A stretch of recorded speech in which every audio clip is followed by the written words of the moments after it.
নমস্কাৰ চৰকাৰী কৰ্মচাৰীৰ লগত জড়িত অত্যন্ত গুৰুত্বপূৰ্ণ এটা বিষয় লৈ আজিৰ এই ভিডিঅ'টো আপোনালোকৰ মাজলৈ আগবঢ়াই দিছোঁ। শেহতীয়াকৈ উচ্চতম ন্যায়ালয়ৰ পৰা অহা এটা ৰায়দান আৰু কৰ্মচাৰীসকলৰ লগত জড়িত এটা খবৰ, বিশেষতঃ প্ৰমোচনৰ লগত জড়িত। আপোনালোকে স্ক্ৰীনত নিশ্চয় দেখিছে যে চৰকাৰী কৰ্মচাৰী MSCPৰ সম্বন্ধত মহামান্য উচ্চতম ন্যায়ালয়ৰ পৰা এটা ৰায়দান আহিছে। প্ৰথমে আমি আলোচনা কৰিম MSCPটো কি। MSCP হ'ল মডিফাইড এচিউৰ্ড কেৰিয়াৰ প্ৰগ্ৰেশ্যন, অৰ্থাৎ কৰ্মচাৰীসকল এজন চৰকাৰী কৰ্মচাৰীয়ে তেওঁ এচিউৰ্ড এটা কেৰিয়াৰ প্ৰগ্ৰেশ্যন লাভ কৰে। তেওঁ কণ্টিনিউৱাছ ছাৰ্ভিচৰ কাৰণে 10 বছৰ, 20 বছৰ আৰু 30 বছৰ কণ্টিনিউৱাছ ছাৰ্ভিচৰ কাৰণে পায়। অৰ্থাৎ প্ৰথম 10 বছৰ কণ্টিনিউৱাছ ছাৰ্ভিচ কৰাৰ পিছত তেওঁ এটা কেৰিয়াৰ প্ৰগ্ৰেশ্যন অৰ্থাৎ এটা MSCP সুবিধা লাভ কৰিব আৰু তাৰপিছত নেক্সটটো লাভ কৰিব 20 বছৰ, তাৰপিছতো লাভ কৰিব 30 বছৰ, তেনেদৰে তেওঁ পাব। এইটো হ'ল MSCPৰ দ্বাৰা তেওঁ যি লাভান্বিত হ'ব সেইটো। কিন্তু মহামান্য সুপ্ৰিম কোৰ্টৰ পৰা যিটো ৰায়দান আহিছে যে এজন কৰ্মচাৰীয়ে MSCP আৰু ৰেগুলাৰ যিটো প্ৰমোচন এই দুয়োটাৰ সুবিধা কিন্তু ল'ব নোৱাৰিব। অৰ্থাৎ MSCP পোৱাৰ মাত্ৰক তেওঁ কি হয়, যেতিয়া MSCPৰ সুবিধাটো তেওঁ ল'ব তেতিয়া তেওঁ নেক্সট হায়াৰ লেভেল পে মেট্ৰিক্সত তেওঁক এপ্লাই কৰা হয়।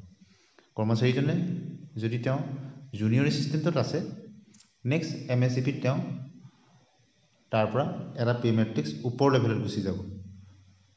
কথাটো আপোনালোকে বুজি পালে? অৰ্থাৎ MSCP হ'লে 10 বছৰ কণ্টিনিউৱাছ ছাৰ্ভিচৰ পিছত তেওঁ MSCPৰ সুবিধা লাভ পাব, যাৰ দ্বাৰা তেওঁ আৰ্থিকভাৱেও লাভান্বিত হ'ব। পে মেট্ৰিক্স তেওঁ নেক্সট পে মেট্ৰিক্সত তেওঁক দিয়া হ'ব, তেওঁ যিটো ইনক্ৰিমেণ্ট পাব MSCPৰ কাৰণে।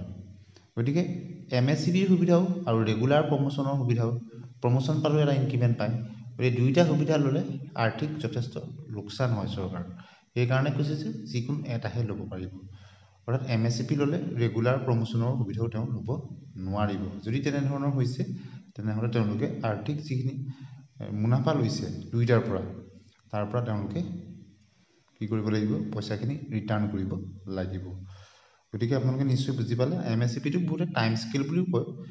গতিকে মহামান্য সুপ্ৰিম কোৰ্টৰ পৰা এটা আহিছে যে দুয়োটা সুবিধা ল'ব নোৱাৰিব আৰু তেনেধৰণৰ যদি সুবিধা লৈছে তেন্তে হ'লে তেওঁলোকে কিন্তু পইচা ঘূৰাব লাগিব। অৰ্থাৎ দুই ধৰণে সুবিধা ল'ব নোৱাৰিব।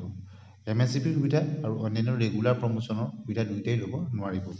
আৰু কোনসকল কৰ্মচাৰীয়ে লাভ কৰে আপোনালোকে নিশ্চয় জানে, সকলো কৰ্মচাৰীয়ে পায়। কেৱল মাত্ৰ গ্ৰুপ A কৰ্মচাৰীসকল, অৰ্গেনাইজেশ্যন গ্ৰুপ A যিসকল মেম্বাৰ্ছ তেওঁলোকে এই MSCPৰ সুবিধাটো লাভ নকৰে। অৰ্থাৎ MSCP আৰু ৰেগুলাৰ প্ৰমোচন দুয়োটা একেলগে এজন কৰ্মচাৰীয়ে তেওঁ ল'ব নোৱাৰিব। MSCPটো তেওঁ নিশ্চয় পাবই, কিন্তু MSCPৰ লগতে তেওঁ ৰেগুলাৰ প্ৰমোচন লৈ আৰ্থিক যিটো ইনক্ৰিমেণ্ট সেইটো তেওঁ একেলগে দুয়োটা ল'ব নোৱাৰিব। অৰ্থাৎ যিকোনো এটাহে তেওঁ ল'ব পাৰিব। এইটোৱে হ'ল নিৰ্দেশনা শেহতীয়া। গতিকে ভিডিঅ'টো যদি ভাল পাইছে লাইক শ্বেয়াৰ কৰি দিব। ধন্যবাদ।